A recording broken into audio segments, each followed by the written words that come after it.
I say this is actually an entertaining movie and not bad? So I just got back from seeing Now You See Me, Now You Don't, which is the third entry in the series. And here are my thoughts on a quick review. All right, so first thing I gotta say is that when I saw this first one, I thought, it's just about some magicians.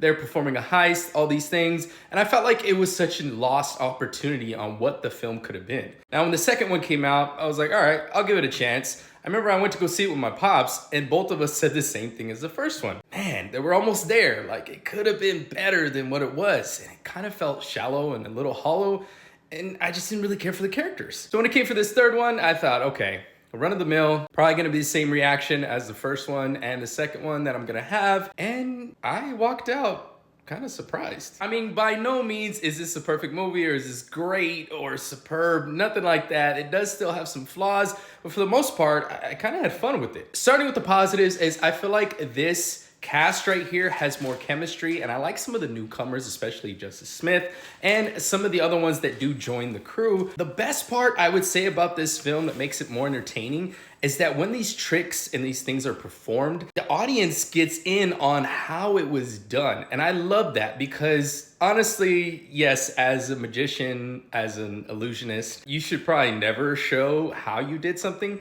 But in this case, in a film, the audience wants to be in on whatever the trick is, and I love how they implemented that in this movie. The second thing I gotta say is that I love the villain in here, which is Rosamund Pike. She does a phenomenal job. I feel like she's not only one of those actresses that commands the screen, but of course, since Gone Girl, I felt like she should be utilized in that villainous role a little bit more. Honestly, guys, I just gotta say this was pretty entertaining, and for the most part, I was pretty engaged. Now, it does have its flaws because yes, a lot of the logic in this film just doesn't make sense when it comes to certain things that happen in the movie. I'm not gonna say too much, but yeah, so a lot of it is really meant to be not questioned, and you're supposed to just go along with everything that's happening.